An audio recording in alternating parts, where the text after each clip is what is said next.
Sejam todos muito bem-vindos a mais uma transmissão nesse domingo à noite, onde nós nos reunimos em torno da Palavra de Deus a fim de sermos instruídos nesse período de quarentena.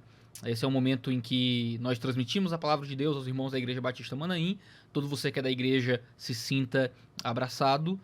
Nós estamos impedidos de ter atividades na nossa comunidade, pelo menos para esse domingo e no próximo domingo. Não sabemos o que vem depois disso. Certamente nós vamos instruir todos os irmãos da igreja sobre a situação que estaremos em maio, quando nós tivermos notícias dos próximos decretos governamentais. É bem possível que depois de 5 de maio nós possamos nos reunir em algum nível. Olhando o que tem acontecido em outros estados, a gente tem alguma perspectiva de que provavelmente em maio as coisas podem abrir um pouco aqui em Fortaleza, mas ninguém tem muita certeza de nada, a gente depende de muitas informações que provém do governo. O que nós sabemos é que quando novos decretos surgirem, se não for simplesmente uma prorrogação do decreto atual, nós vamos dizer para todos os irmãos da igreja o que é que a gente vai fazer, o que é que a gente espera, se vai ter atividade, como vai ter atividade, tudo isso vai ter que ser discutido e comentado com cuidado, tá bom? Então continue orando por nós, continue orando por aqueles da nossa igreja que pegaram a doença, que estão com coronavírus ou que perderam parentes nesse período. É importante que nós estejamos em oração, cuidando uns dos outros. Sem mais demoras, eu vou dar início a um período de oração. Como fizemos no domingo passado, eu vou dar para você uns 30 segundos de silêncio para que você possa fazer uma oração onde você está. Se você está sozinho, você pode simplesmente orar em espírito. Se você está acompanhado, um dos que estão aí pode fazer uma oração em voz alta nesse momento por todos que vão ouvir esse sermão. Então eu vou dar para vocês aí uns 30 segundos de tempo para orarem juntos. Alguém ora em voz alta e então eu vou interromper o silêncio com uma oração e a gente vai dar início ao estudo da palavra. Então, oremos todos.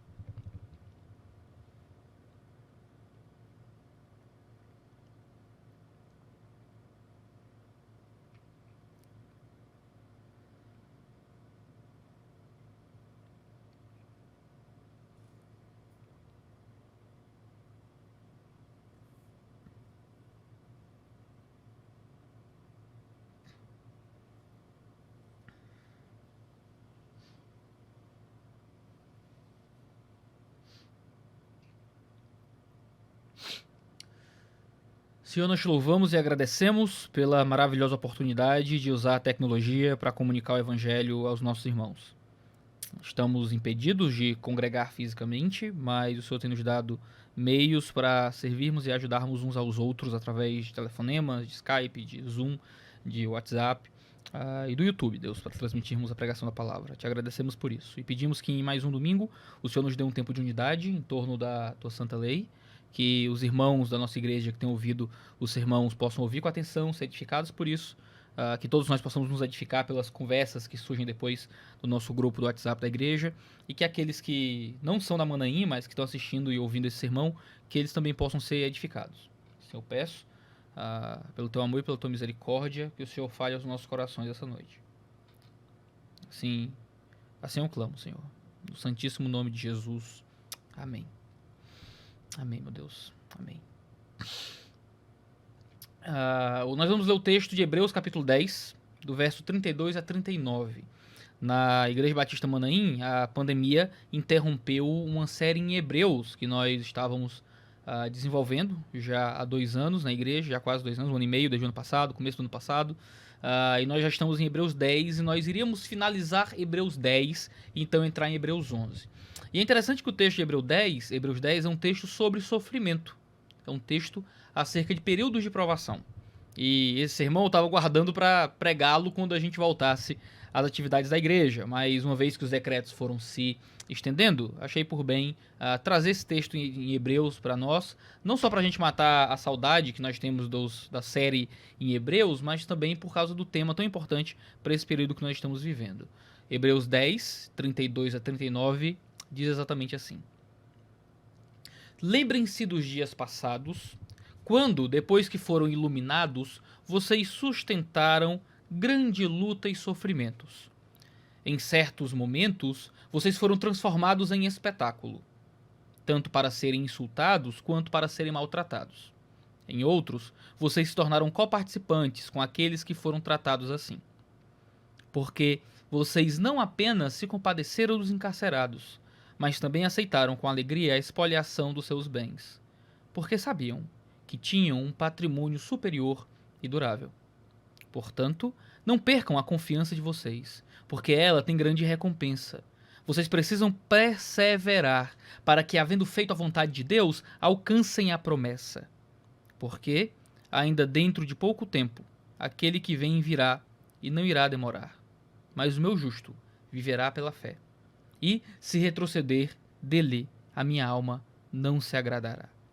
Nós, porém, não somos dos que retrocedem para a perdição, mas somos da fé para a preservação da alma. E assim encerra Hebreus, capítulo 10. Deixa eu iniciar falando desse sermão, contando uma história pessoal. Eu acreditava, no começo da minha fé, que ser crente era não ter doenças, não ter tristezas, ser próspero e abundante em tudo. Eu acreditava naquele famoso evangelho da cura e da prosperidade. Eu meio que não acreditava muito na ideia de que Deus me queria rico, mas eu acreditava que Deus me queria saudável. De que sofrimentos na vida simbolizavam ausência de fé. Eu acreditava que eu precisava determinar e tomar posse das minhas bênçãos. Até que eu estava um dia sentado no meu computador, era um sábado à noite, eu lembro bem, e um pouco entediado e com alguns jovens da igreja próximo, eu escrevi evangelho nessa rede social que você está, no YouTube. E eu encontrei um vídeo de 6 minutos e 25 segundos. O vídeo se chamava O Evangelho em 6 minutos, de um pregador que eu nunca tinha ouvido falar. O seu nome era John Piper. Achei interessante, cliquei naquele vídeo, assisti uma breve exposição e aquilo me tocou de uma forma especial. Eu nunca tinha ouvido uma mensagem tão centrada na pessoa e na obra perfeita de Cristo Jesus. Então eu olhei para o lado e haviam vídeos recomendados, assim como você tem vídeos recomendados aqui no YouTube. Em um desses vídeos havia um outro trecho de sermão, agora de 10 minutos. O título era Você Irá Sofrer. Eu lembro de ter lido aquilo e repreendido em nome de Jesus. Como assim eu vou sofrer? E eu cliquei, curioso, porque aquilo era o oposto de tudo o que eu ouvia sendo pregado na igreja e o oposto daquilo que eu pregava nas oportunidades que eu tinha de transmitir alguma coisa do evangelho. Bem, eu pensava que era o evangelho. E aquele sermão me fez perceber o contrário. Por 10 minutos, o que o John Piper faz é muito simples. Ele lê vários versículos bíblicos sobre sofrimento. Ele basicamente lê e faz pequenas exposições desses textos. Eu lembro da experiência epifânica que foi sentado na minha cadeira, ouvir aquele sermão inteiro. Desculpa, ouvi aquele trecho de sermão inteiro, era um vídeo de 10 minutos com um trecho de um sermão de John Piper, e ter uma plena convicção que se derramou sobre mim, como uma ação sobrenatural do Espírito. Eu percebi naquele momento que tudo o que eu tinha aprendido sobre Deus era uma mentira. Eu não tinha mais confiança nenhuma em tudo que eu tinha ouvido nos últimos 2 anos de fé. Meu coração estava impactado, porque alguém abriu a Bíblia para mim e pregou algo completamente oposto a tudo o que eu acreditava. Era a verdade que sofrimentos iriam cair sobre mim. A palavra de Deus dizia isso com clareza. Meu evangelho, aliás, a minha compreensão do evangelho foi transformada. E sim, eu posso dizer que eu comecei a acreditar em um outro evangelho, diferente do primeiro evangelho que eu tinha ouvido, que agora era o evangelho verdadeiro. Que agora começou a incluir parte da mensagem cristã que eu tanto me esforçava por negar. Era a mensagem de que Deus, muitas vezes, vai nos colocar em situações de sofrimento. Você irá sofrer. O crente vai passar por dificuldades na vida. Muitas vezes nós usamos a nossa situação de vida como uma forma de validar a nossa experiência de fé. Deus não permitiria que eu prosperasse tanto se eu tivesse afastado dele. Ora, se minha vida está tão difícil, Deus deve estar contra mim de alguma forma. E a verdade é que, lendo a Escritura, nós encontramos constantemente textos bíblicos que nos dão a garantia de que o sofrimento nos alcança. Esses homens estavam em sofrimento. Aqueles que recebem a carta aos Hebreus estavam em profundo sofrimento. Possivelmente eram cristãos espalhados ainda pela Ásia Menor. Muitos deles eram de origem judaica e estavam sendo coagidos a retornar às práticas do judaísmo e a criar um tipo de secretismo religioso que abraçava ainda o cristianismo, mas que voltava a certos rituais judaicos. Esses homens estavam sofrendo, sendo arrastados a prisões. Eles estavam perdendo os seus bens, sendo espoliados, porque se recusaram a voltar ao caminho do judaísmo. A provação deles veio porque eles desejaram continuar na fé. Existiam sofrimentos que os alcançaram. Eles estavam sendo alcançados naquele momento pelo sofrimento e eles já haviam sido alcançados pelo sofrimento em momentos passados. É o que a gente lê, por exemplo, no versículo 32, onde o autor aos Hebreus diz: lembrem-se dos dias passados, quando depois que foram iluminados, vocês sustentaram grande luta e sofrimentos. Esses homens começaram a sofrer a partir do momento em que foram salvos. O texto diz no verso 32, lembrem-se dos dias passados, quando depois que foram iluminados, vocês sustentaram grande luta e sofrimento. A luta e o sofrimento começou a definir a experiência de fé daqueles homens logo no início. Eles não sofreram apenas numa situação de maturidade, eles não sofreram apenas quando se tornaram missionários, não. Eles sofreram a partir do momento que creram. Porque muitas vezes a crença em Cristo é marcada pelo sofrimento em Cristo. O autor vai dizer que eles deveriam lembrar disso. Esse sofrimento se deu justamente por causa da conversão deles. O sofrimento se deu logo na conversão, porque o sofrimento se deu por causa da conversão. Eles foram perseguidos por terem escolhido Jesus. Eles sofreram diretamente por Cristo. Eles não estavam sofrendo simplesmente por causa de uma pandemia. Eles não estavam sofrendo porque fizeram inimizades aí por conta dos comportamentos ou por causa de aplicações políticas do evangelho. Eles estavam sofrendo. Eles estavam sofrendo porque eles creram. Eles estavam sofrendo porque acreditavam. Eles estavam sofrendo porque temeram a Cristo. Os nossos sofrimentos muitas vezes se dão em um nível situacional. Nos percebemos em situações, em ambientes em que a vida cobra de nós sacrifícios e nos entrega dores. Mas o sofrimento desses homens era intimamente relacionado à fé que eles possuíam. Eles creram e por isso sofreram. Creram e por isso receberam grande luta e sofrimentos. Luta e sofrimentos. Eles tiveram que batalhar, eles tiveram que aguentar sofrimentos e sustentar esse recebimento nos dias passados. Irmãos, a vida cristã muitas vezes é marcada pela dor. Se você está procurando uma religião que lhe coloca para longe das dores, das dificuldades naturais, eu lhe indico um outro ambiente de fé. O sofrimento diante da pandemia, então, não nos é estranho, porque o sofrimento é a marca da nossa conversão. Cremos, e porque cremos, sofremos. Desde o início da nossa fé. Quantos de vocês, ao crer, não foram rejeitados por amigos, por parceiros, por cônjuges, foram prejudicados em ambientes acadêmicos, em ambientes profissionais, talvez dentro da própria família? Quando cremos, sofremos. Somos perseguidos, somos humilhados e ultrajados. O sofrimento vem a reboque com a conversão. Enquanto o mundo hedonista como é, escravo dos prazeres e de se sentir bem, fica aterrorizado diante das perdas e dores que o coronavírus traz, nós estamos em casa durante as provações. Nós nos sentimos muito à vontade durante os sofrimentos, porque nós nascemos no sofrimento, porque somos criados no sofrimento, porque somos salvos através de adorar um Deus que sofreu. Sofrer não é uma coisa estranha para nós. Sofrer marca quem somos desde o começo. Sofrimento para nós é um privilégio. É o que nós lemos em Filipenses 1, 29. A vocês foi dado o privilégio de não apenas crer em Cristo, mas também de sofrer por Ele. Para Paulo, sofrer em Cristo é um privilégio. Apenas crer em Cristo é bom. Mas crer e sofrer é um privilégio que Deus nos dá.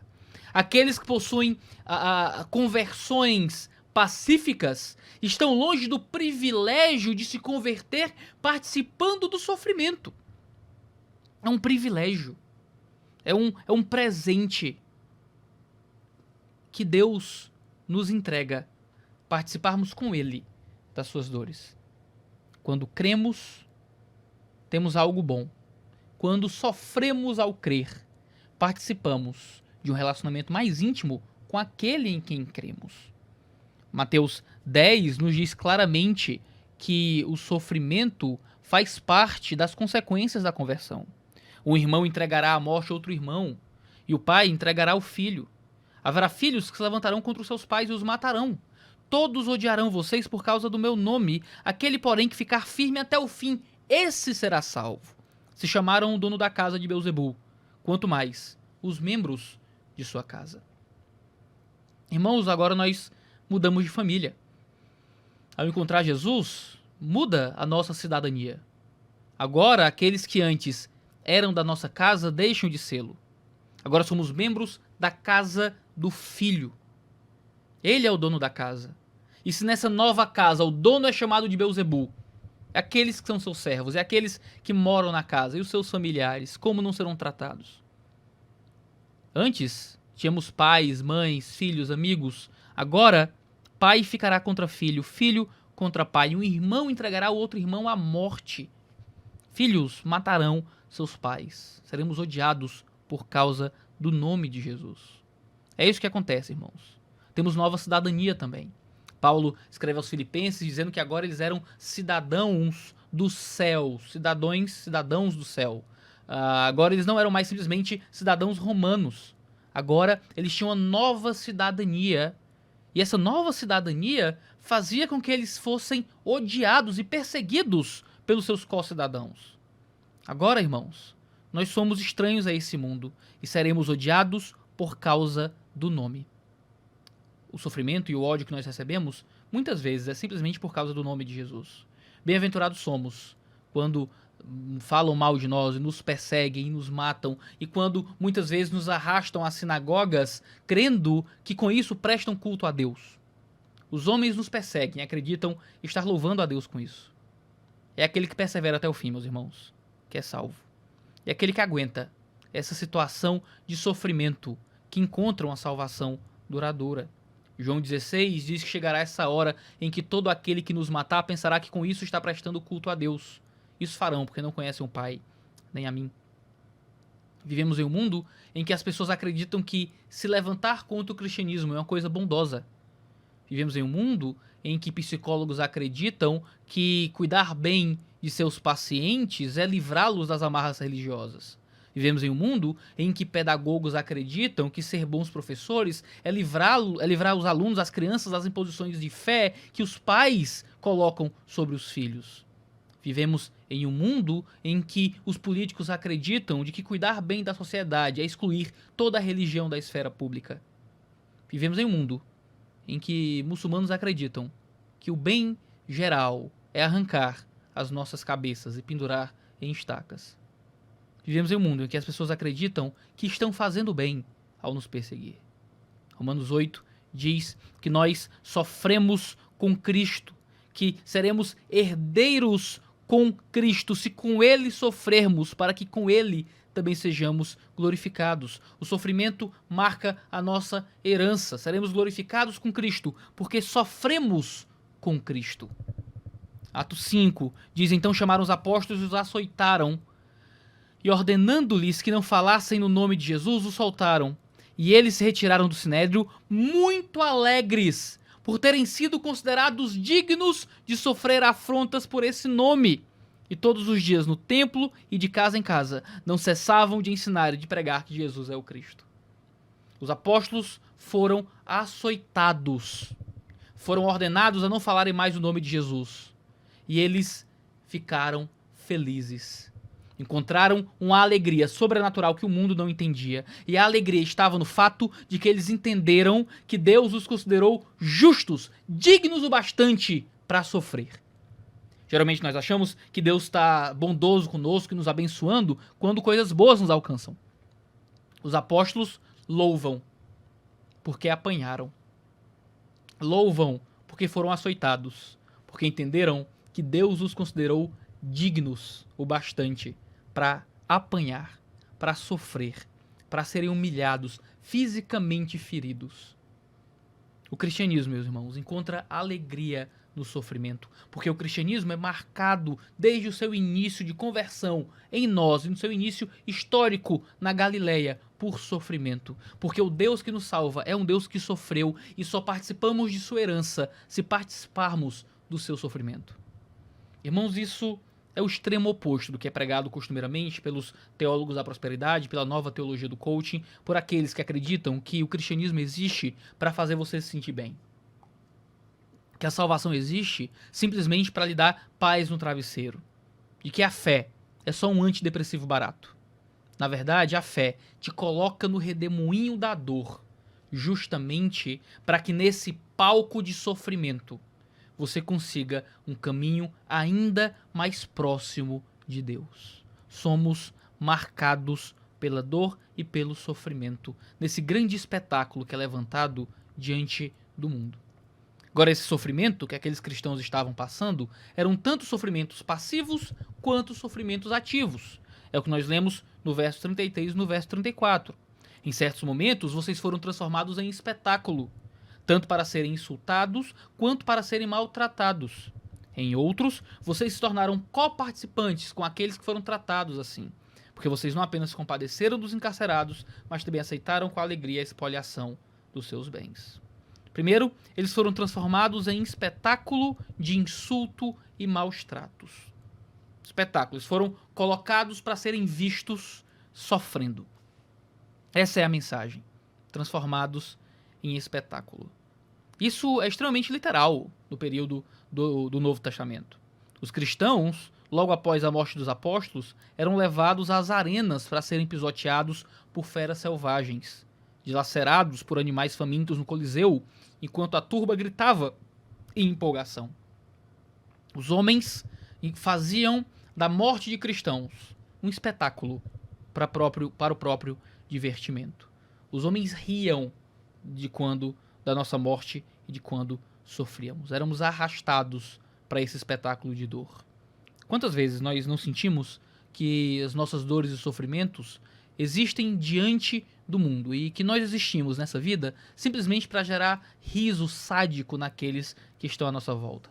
A gente acredita que quando as pessoas riem, elas estão rindo sempre de nós. A gente acredita que todo cochicho é ao nosso respeito e acerca dos nossos defeitos. Nós acreditamos que cada um de nossas dores e doenças geram nada mais do que zombaria à nossa volta. Nós esquecemos que alguém está cuidando de nós e só acreditamos que há toda uma plateia rindo daquele cuja luz está focada no palco da dor. O sofrimento faz com que nós achemos que todo mundo gira em nossa volta e que todo o universo está zombando da nossa agonia. Aqueles cristãos foram levados ao espetáculo do sofrimento, colocados diante de um mundo para morrerem. Não havia ninguém segurando a mão deles, não havia um senso de luto e de respeito, não havia aquela postura sóbria do coveiro. Eu já preguei em alguns velórios e aqueles que cuidam dos ambientes mortuários, das urnas e das covas, geralmente tratam aquele momento com muita cerimônia, com muito respeito, cuidando de todos aqueles que estão em luto naquele momento. No hospital, as pessoas morrem e em volta há muito cuidado. Mas para esses cristãos não havia isso. Eles morriam enquanto pessoas riam. Eles eram dilacerados, ainda vivos, por animais selvagens, enquanto as pessoas aplaudiam e urravam naquele momento. Muitas vezes o sofrimento faz nos sentirmos num palco de provação. Achamos que ninguém vai estar lá por nós, que não tem quem segure a nossa mão. A gente acha que vai morrer pior do que sozinho, que vai morrer acompanhado por quem deseja o nosso sofrimento. Esses irmãos passaram por isso. Mas me diga, essa não foi exatamente a experiência de Cristo Jesus? alguém que foi humilhado diante das forças políticas, humilhado através do sofrimento físico, humilhado em zombaria quando as pessoas gritavam contra suas capacidades, diziam que ele estava chamando a Elias, o desafiavam a descer da cruz. Jesus foi zombado, humilhado, fora do arraial. Ele foi tratado como se fosse lixo, carniça, chorume. A experiência do Cristo é a experiência de alguém que foi feito espetáculo por nós. Jesus sofreu como uma placa, em um palco, diante do universo, para que nós pudéssemos, ao participar do seu sofrimento, participar também da sua salvação. Nós podemos encontrar força durante os sofrimentos passivos que nós recebemos, porque nós somos colocados em um palco onde Jesus é o personagem principal. Não ache que no seu sofrimento todos os holofotes estão em você. Não faça com que o seu sofrimento lhe leve a pensar em um universo que gira em torno da sua dor e que todos deveriam estar dando mais atenção a quanto dói. Lembre que você está no fundo do palco. Os canhões de luz estão apontados para uma cruz em cima do Gólgota, onde Cristo sofreu, onde Cristo foi humilhado, onde Cristo foi insultado, onde Cristo foi maltratado. Participamos disso, porque seguimos esse mesmo Cristo. Mas veja, os sofrimentos desses cristãos não eram só sofrimentos passivos, eram também sofrimentos ativos. Eles escolheram algumas situações de dor. O autor diz que em certos momentos eles foram transformados em espetáculo para serem maltratados e humilhados, insultados, mas em outros momentos eles se tornaram coparticipantes daqueles que assim foram tratados. Eles escolheram participar do sofrimento, integralmente do sofrimento, daqueles que estavam sendo maltratados. Aqui, cristãos sofrem porque decidiram ir em direção àqueles que sofriam. Eles não aceitaram ver os seus irmãos em dificuldade, mas eles se colocaram na dificuldade para servir os irmãos que estavam com eles. Como eles fizeram isso? O texto diz que foi porque eles não apenas se compadeceram dos encarcerados, mas aceitaram com alegria a expoliação dos bens.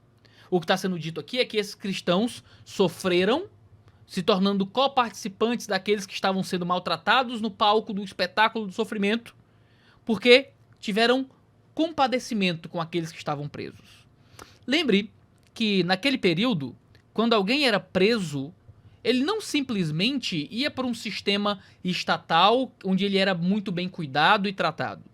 Quando alguém era preso, ele era lançado numa cela e muitas vezes, se ninguém fosse até a prisão para alimentá-lo, ele definharia de fome. Muitos cristãos então fazem o quê? Eles pegam recursos, vão até a prisão para ajudar os outros crentes que estavam presos por se recusarem a adorar o imperador. Agora, você que é uma pessoa inteligente, você já percebeu um problema. Se eu estou indo ajudar um cristão na cadeia, mas aquelas pessoas estão presas por serem cristãs. As pessoas vão perguntar, por que você está vindo ajudar esse cara aqui? E eles vão entender que eu sou cristão também. Então eu vou acabar sendo preso. Então muitas vezes, os cristãos que iam levar recursos aos cristãos presos, ficavam presos também. Imagina a reunião na igreja, numa assembleia, num domingo de manhã, em que todos se reúnem e pensam, irmão A está preso. Quem de nós vai lá entregar recursos para ele? E o irmão levanta a mão e diz, olha, mas quem for lá talvez não volte.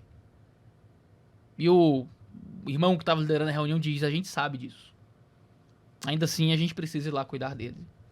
Aqueles cristãos estavam voluntariamente indo ao sofrimento a fim de servir aqueles que sofriam. Voluntariamente aceitavam a expoliação de seus bens. Porque, ao serem presos, por servir, eles eram então espoliados, perdiam tudo o que possuíam consigo. Muitos desses irmãos eram fugidos da perseguição, então talvez muitos deles não tinham nada além daquilo que conseguiam carregar consigo. E ainda assim perdiam o pouco que sobrou da perseguição que se instaurou em Jerusalém. Veja a situação dessas pessoas e veja o tamanho da fé daqueles que aceitaram sofrer para cuidar daqueles que sofriam.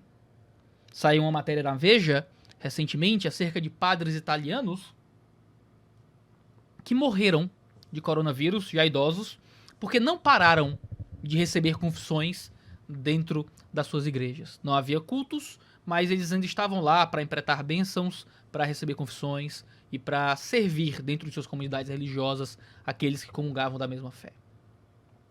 Quantos pastores não continuam recebendo doentes a fim de orar? Quantos pastores não têm visitado irmãos ainda em conflitos de fé e em dificuldades? Quantas igrejas aos domingos ainda não têm os seus pastores lá fazendo plantão para poder receber aqueles que necessitam de cuidado emocional, psicológico ou espiritual? Quantos irmãos não têm ido para ajudar outros, saído no mercado, ido em algum ambiente, às vezes propício à infecção, simplesmente para auxiliar pessoas mais fragilizadas ou em grupos de risco da doença? Como cristãos, precisamos nos expor.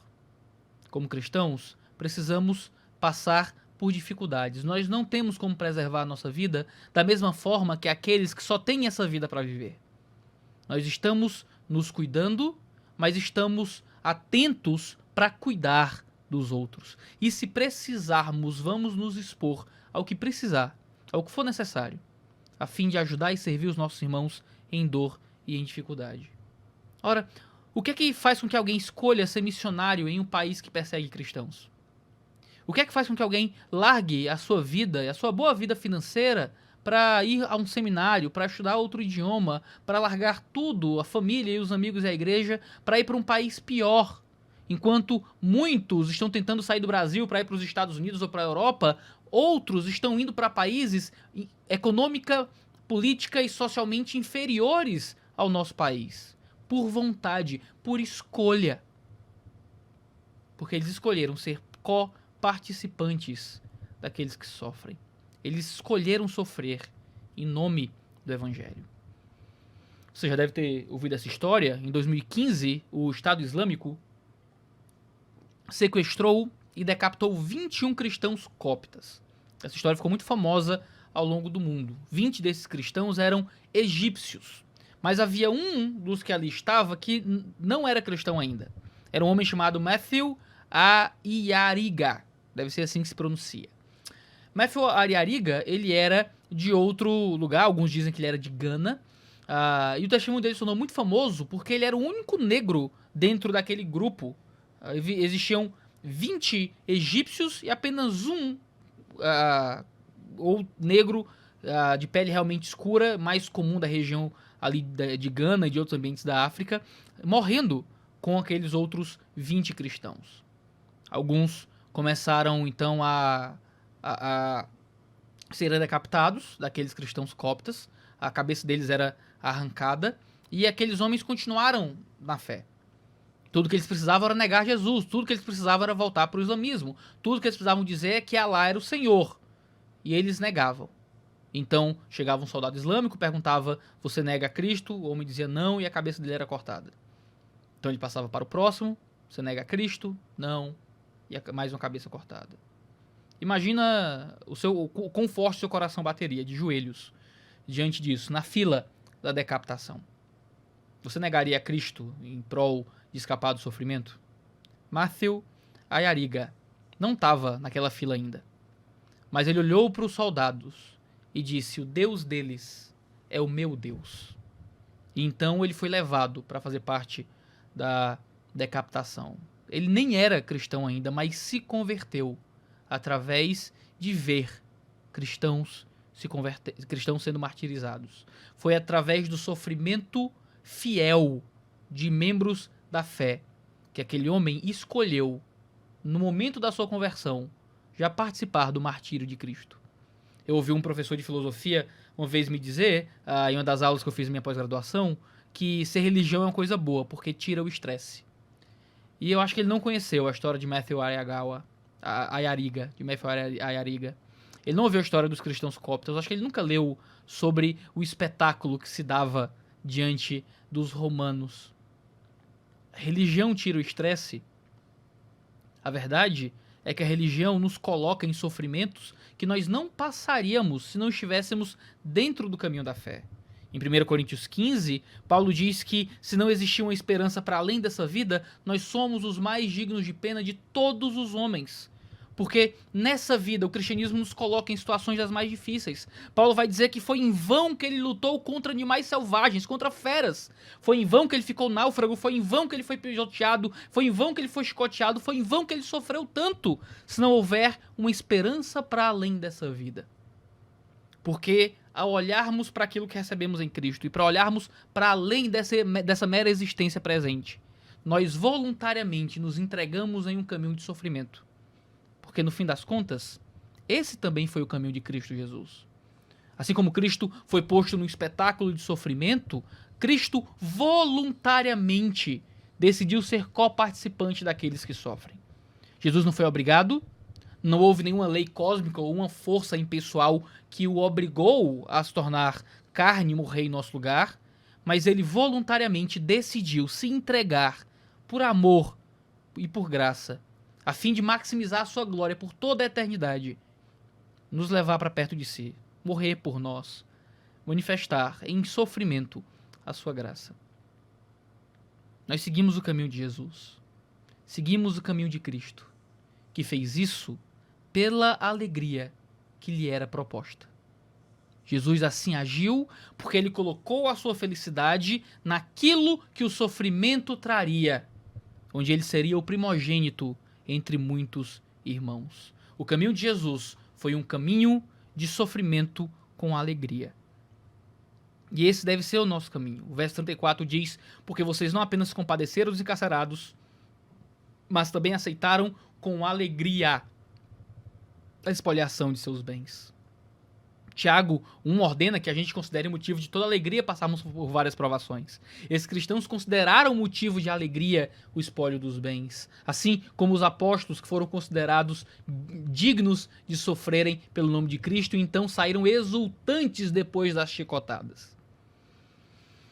A pergunta, meus irmãos, é onde está essa geração de homens e mulheres, jovens e velhos, ricos e pobres, instruídos e simples, que não temerão o sofrimento, que vão encontrar alegria mesmo na expoliação de tudo o que os homens julgam valioso. É o tipo de igreja que precisamos ser, de pessoas que possuem outros sonhos, que possuem outros objetivos, que possuem outra ética, que possuem outros anseios diferentes do mundo. A nossa alegria está onde o coronavírus não chega. Nossa alegria está onde não há necessidade de leitos ou de respirador. Nossa vida não está nas coisas, não está nos bens, não está no conforto de uma vida de classe média. A nossa vida é a glória. Nossa vida é o céu. Nossa vida é o Cristo vivo. Todo o resto é palha em comparação a isso. Quando o sofrimento nos aponta para isso, o sofrimento é só uma escada para nossa alegria, para estarmos perto do Senhor. Agora é maravilhoso que o texto nos dá várias dicas de como participar disso, de como nós podemos sofrer com alegria nesse espetáculo da dor, como nós podemos sofrer alegres diante daquilo que Deus está fazendo em nós por toda a eternidade, iniciando nessa vida e continuando para sempre nos céus. Ele diz algumas coisas interessantes. Eu acho que a gente pode encontrar aqui na passagem pelo menos 5 coisas que nós podemos lembrar e focar os nossos corações a fim de encontrarmos alegria durante a provação. A primeira coisa é que devemos lembrar daquilo que nós já passamos. O texto no verso 32 começa dizendo: lembrem-se dos dias passados. Eles iam conseguir força para encontrar alegria no sofrimento, lembrando de dias antigos. Você gosta de lembrar dos seus sofrimentos? Eu também não. Mas lembrar de como superamos os sofrimentos do passado é fundamental para continuarmos superando os sofrimentos do presente. Você tem uma história com Deus. O Senhor já fez algo na sua vida. Você já foi tocado pelas flechas afiadas e pontiagudas da dor, da catástrofe, da miséria, do sofrimento, da doença, da morte. Você já passou por isso e você já venceu isso. Agora, lembrando dos dias passados, você encontra força para continuar aqui. Cada sofrimento vencido é mais músculos espirituais para enfrentar os próximos sofrimentos. Lembre dos dias passados durante a dor. Se tiver forte demais, se tiver pesado demais, se for duro demais, pare e lembre daquilo que você já viveu com o Senhor. E isso vai te dar força para encontrar alegria, para você dar um sorriso e saber que vai passar. Nos anos iniciais do meu casamento, como costuma ser nos anos iniciais de muitos casamentos, eu e a Isa, a gente tinha muitos conflitos. A gente brigava, discutia por uma série de fatores comuns ali ao início da vida conjugal. E foi muito interessante, com o passar dos anos de casado, perceber como antes cada briga parecia o fim do mundo. A gente discutia, a gente brigava, a gente ficava de mal um do outro, com raiva, emburrado, e aquilo pra mim era tudo que existia. Meu Deus, olha só o meu casamento. Tô casado há um mês, e nesse um mês teve um dia inteiro, ou 15 dias, ou 30 dias, dependendo do casamento, de dor, sofrimento e dificuldade. Olha só como o meu mundo, dentro dessa casca de nós, é um mundo doloroso. Mas nós brigamos e nos resolvemos. Nós ficamos de mal e então ficamos de bem. Nós enfrentamos batalhas e então superamos essas batalhas. E hoje, quando a gente discute, briga, tem algum desentendimento, eu tenho uma memória. Eu lembro dos dias passados. E digo, a gente está se desentendendo agora, mas a gente já se desentendeu antes. E as coisas deram certo. E a gente se acertou. A piada aqui em casa é que ficar com raiva é 2 trabalhos. Um é ficar e o outro é desficar. Porque não tem o que fazer. Se você brigou, você ficou com raiva, e aí? Vai ficar com raiva pra sempre? Você tem que deixar de ficar com raiva. Então, são só 2 trabalhos, não tem pra que passar por isso, vamos resolver direito. O repertório que Deus nos dá aumenta a nossa capacidade de lidar com aquelas experiências. Quando você sofre, e são seus primeiros sofrimentos na vida, você ainda é jovem, você é um adolescente, você é uma criança, você está no começo da vida adulta, ou teve uma vida muito fácil, e então passa pelas primeiras grandes dificuldades da existência, você acha que aquilo ali será intransponível. Mas à medida que você amadurece, as dores são outras. Você olha para trás e diz, eu já enfrentei coisas muito piores. Eu já passei por crises muito mais graves, e Deus me fez permanecer. E por isso, esse olhar de certeza. E por isso, a gente caminha sem pressa. A gente sabe que sempre renasce das cinzas. Por isso que a gente guarda um sorriso pro fim. Porque há um Deus que nos mantém durante essas situações. Em segundo lugar, nós não só lembramos do que já passamos, mas lembramos do que já recebemos e que virá a nós. Nós lembramos do que receberemos, mas que já nos está disponível em Cristo. É o que lemos no verso 34, 35 e 36. Aceitaram com alegria a expoliação de seus bens, porque sabiam que tinham um patrimônio superior e durável. Portanto, não percam a confiança de vocês, porque ela tem grande recompensa.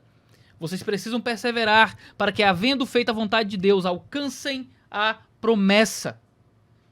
Eles aceitaram com alegria perder os bens, porque eles tinham outros bens.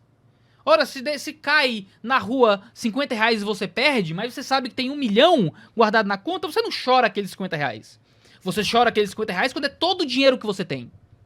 Os homens desse mundo choram e sofrem cada perda dessa vida presente, porque a vida presente é tudo que eles possuem. Mas nós possuímos outra vida, nós possuímos outro tesouro, nós possuímos o nosso coração, em nosso coração, um mundo de glória que o mercado, que a pandemia, que os sofrimentos presentes não podem encostar.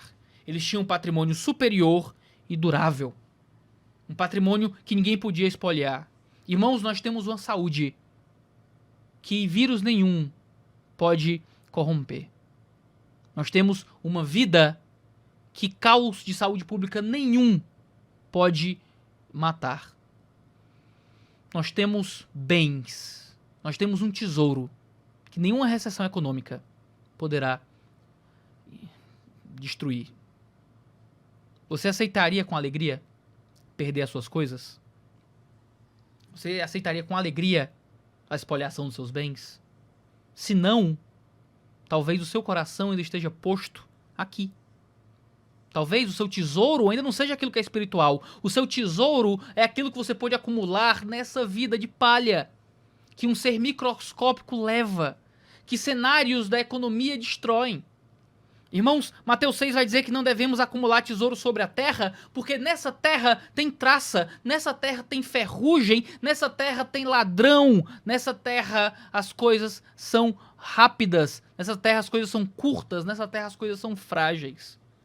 Irmãos, devemos ter uma ganância santa, uma ganância espiritual por ajuntar um tesouro. A mesma ganância do homem que tenta guardar recursos para si tem que ser a nossa ganância de juntar tesouros nos céus, porque no céu não tem traça, no céu não tem ferrugem, no céu não tem ladrão, no céu não há roubador. Porque o nosso tesouro está onde nós colocamos o nosso coração. A tua ganância mostra o que você ama. Se a tua ganância em acumular aqui, se perder as coisas daqui tira a tua alegria, se a pandemia tira o teu prazer de viver, se a situação econômica faz com que você pense que não existe mais motivo para a existência, se abala a tua fé e o teu relacionamento com Deus, irmão, o teu coração ainda ama e valoriza tudo dessa vida. Você não vai encontrar alegria no sofrimento enquanto você não estiver disposto a perder tudo. Irmão, você já perdeu tudo na cruz. A cruz já levou tudo que você tem. Em Cristo, nós já depositamos todos os nossos bens, toda a nossa vida. Irmãos, apenas perder tudo nos dá a verdadeira liberdade.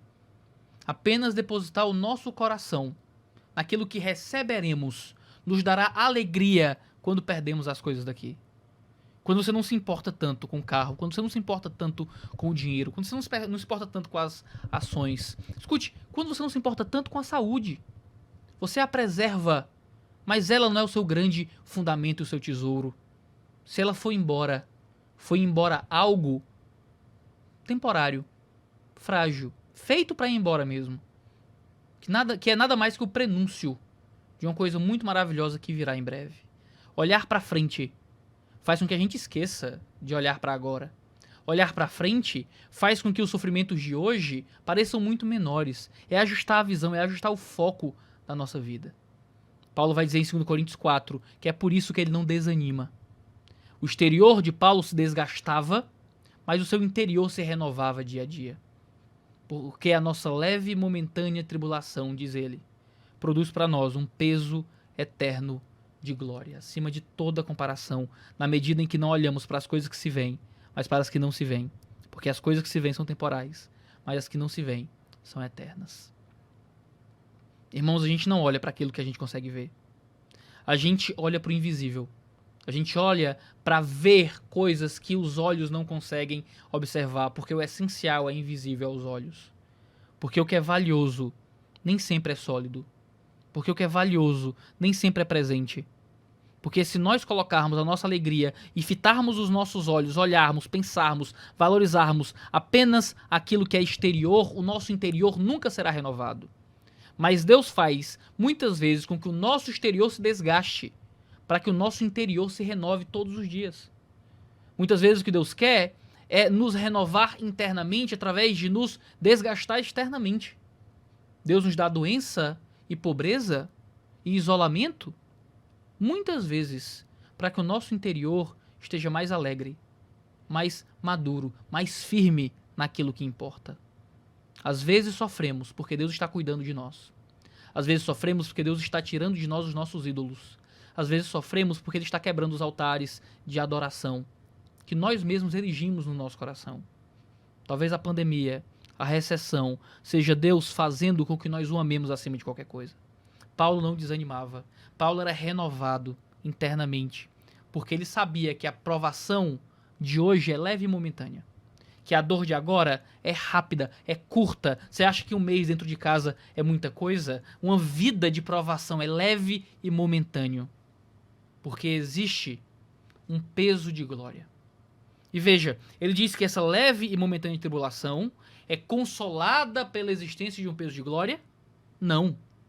Ele diz que essa leve e momentânea tribulação produz para nós um eterno peso de glória, acima de toda comparação.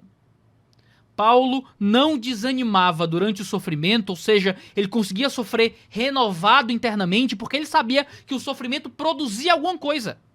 E à medida que ele sofria, havia um peso que aumentava. O tamanho do lote crescia.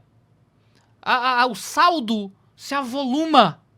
Os celeiros transbordam com quanto mais ele sofria nessa vida. Sofrer em Cristo no tempo presente é acumular um eterno peso de glória acima de qualquer comparação. É 1 para 10, é 1 para 100, é 1 para 1000. Não dá para comparar o que a gente sofre, o que a gente receberá da mão de Deus. E à medida que sofremos, mais receberemos da mão de Deus. Por isso nós olhamos para aquilo que não se vê. O que se vê é transitório, o que se vê é temporal. O que não se vê é eterno. É para sempre. Nada vai tirar. Paulo vai dizer que tem por certo que os sofrimentos do tempo presente não podem ser comparados com a glória que há de ser revelada em nós, em Romanos 8:18. Eles conseguiam passar pelo sofrimento com alegria, porque eles sempre lembravam daquilo que eles receberiam em Cristo Jesus. Em terceiro lugar, eles conseguiam passar pelo sofrimento com alegria, porque eles lembravam daquele que vem. Eles não só lembravam daquilo que receberiam, mas lembravam de quem os daria tudo isso. O verso 37 diz: porque ainda dentro de pouco tempo, aquele que vem virá e não irá demorar. Cristo está voltando, meus irmãos. Ele cita o Antigo Testamento e interpreta como uma aplicação à obra perfeita de Jesus, como aquele que vem e vem sem demora. O sofrimento presente não deve matar a alegria daquele que acredita que o libertador está próximo. Em pouco tempo, Jesus está nos livrando dessa situação. Daqui a pouco o sofrimento acaba, daqui a pouco, não só essa pandemia, mas toda e qualquer doença acaba. Daqui a pouco o nosso isolamento, não dos amigos, não dos colegas da igreja, mas o nosso isolamento do reino celeste será encerrado. E finalmente voltaremos para casa e finalmente poderemos celebrar e comungar juntos, porque Cristo está de volta e está de volta logo. Em breve, daqui a pouco, ele está abrindo os portões dos céus, tocando a trombeta e nos levando para si. Aí, irmão, aguenta mais um pouco. Aguenta mais um pouco, aguenta mais um pouco, que daqui a pouco, ele vem nos buscar. Não deixa o sofrimento matar a tua alegria, não deixa o sofrimento te tirar da fé. Porque daqui a pouco, ele vem nos tirar desse mar de lama. Daqui a pouco. Ele não vai demorar. 2 Pedro 3 diz que nos últimos dias escarnecedores zombariam, andando segundo as próprias paixões, dizendo zombeteiramente: onde é que está a promessa da sua vinda?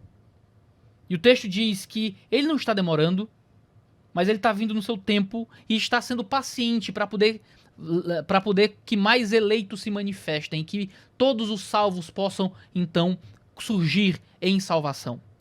Cristo virá no tempo certo para buscar os seus, para salvar os seus.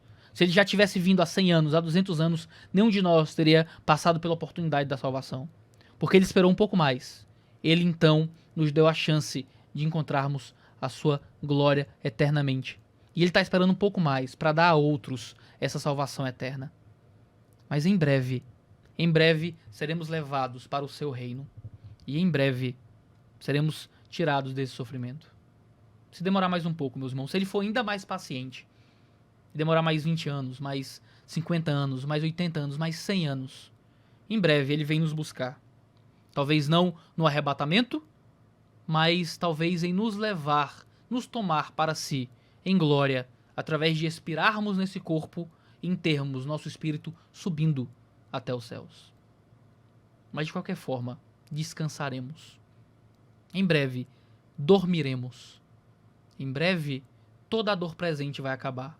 Vamos fechar os olhos e abri-los diante daquele que sofreu, para que nunca mais tenhamos que sofrer por toda a eternidade de seu lado.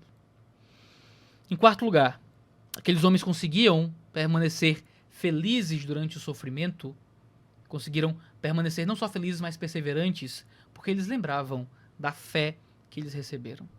A citação que é feita aqui do Antigo Testamento, em Abacuque, continua dizendo: mas o meu justo viverá pela fé, e se retroceder dele, a minha alma não se agradará.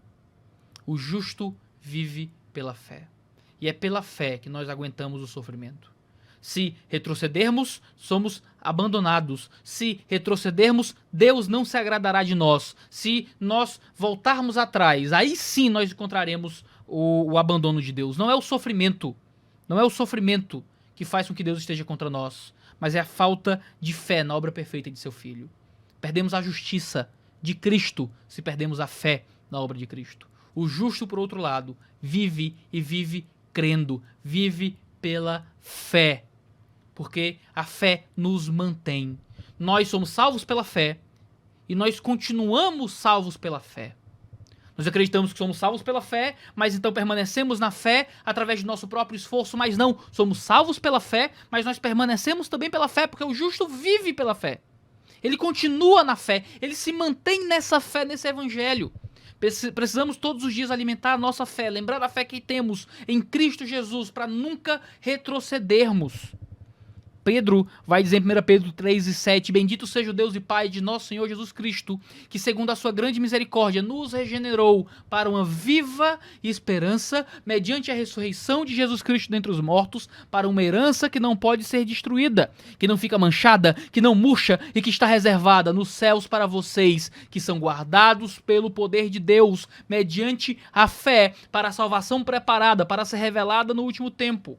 Nisso vocês exultam, embora no presente, por um breve tempo, se necessário, sejam contristados por várias provações, para que, uma vez confirmado o valor da fé que vocês têm, muito mais preciosa do que ouro perecível, mesmo apurado pelo fogo, resulte em louvor, glória e honra na revelação de Jesus Cristo.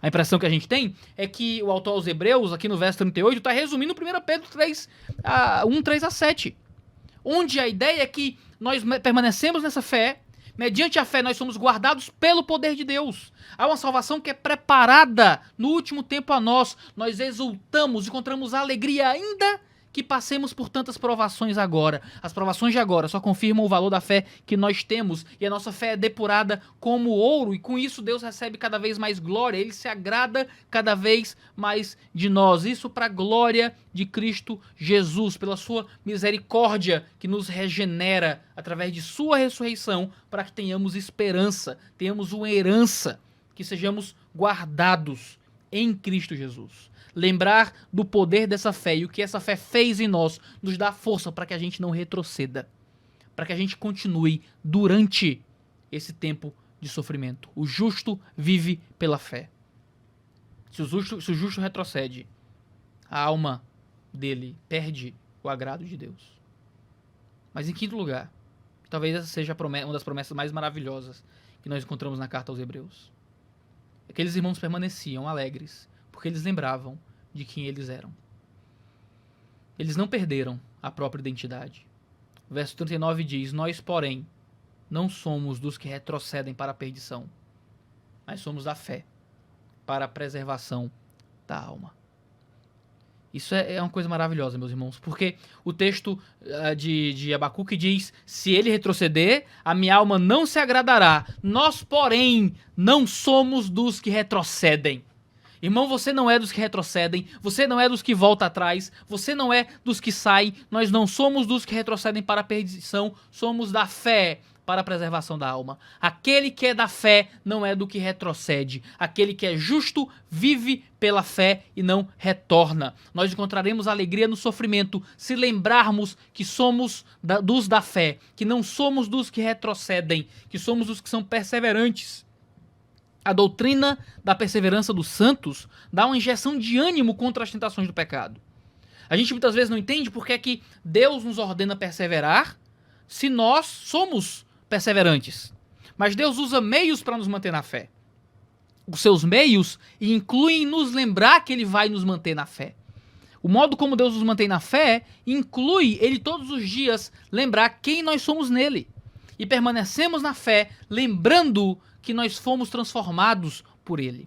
Crises de identidade, falta de certeza da salvação, são coisas que dificultam a alegria durante a provação.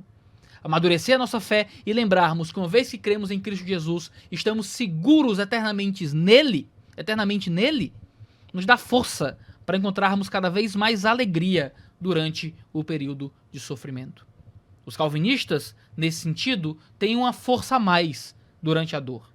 Muitas vezes dizem que debates entre calvinistas e arminianos são debates inúteis, mas crer na perseverança dos santos, crer que nós não somos dos que retrocedem, nos dá uma força especial para enfrentarmos com mais alegria o sofrimento. A certeza de que nada nos separará do amor de Deus faz com que possamos enfrentar a morte, a tribulação, o fogo, a espada, as alturas e as profundidades, com uma força que não está disponível para aquele que teme a cada segundo estar apartado de Deus. Nós cremos que nosso nome já está no livro da vida e que nenhum sofrimento pode tirar nosso nome de lá. Cremos que estamos nas mãos de Deus e nenhum sofrimento é mais forte que os dedos do Senhor. Cremos que somos ovelhas que ouvem a sua voz e que os sofrimentos nunca serão dissonantes para nos confundir sobre qual o caminho. Nós permanecemos e lembramos de quem somos. Não deixe a dor fazer você esquecer quem você é. Porque esquecendo daquilo que você recebeu, você vai ter menos força para aguentar o dia da provação. Permita-me encerrar. Você é um cristão em um país livre. Você é um cristão que não é perseguido todos os dias por grupos muçulmanos querendo arrancar sua cabeça. E por isso, você pode acabar perdendo o espírito do mártir. E você não pode deixar isso acontecer. Você não pode esquecer como ser martirizado. Pessoas que vêm da pobreza e enriquecem comentam que morrem de medo de desaprender a ser pobre. Agora eu tenho dinheiro, eu não quero desaprender a pegar um ônibus, eu não quero desaprender a fazer minha própria comida, eu não quero desaprender a ter uma casa pequena. Nós somos cristãos. Como cristãos, não podemos desaprender a sofrer. Não podemos desaprender a sermos mártires. Não podemos desaprender a enfrentar a espada e o perigo todos os dias. Somos cristãos e talvez estejamos fora do nosso habitat natural.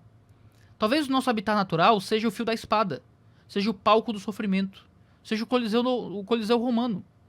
Nós louvamos a Deus pela bênção da paz, nós oramos para que Deus nos dê cada vez mais paz, mas nós não desaprendemos a sermos mártires, porque o martírio vem, seja na morte diária para esse mundo, seja nas pequenas perseguições que ainda sofremos, seja nas dores que nós escolhemos pelo reino de Deus, seja em enfrentarmos pandemias mundiais e crises econômicas, o martírio vem.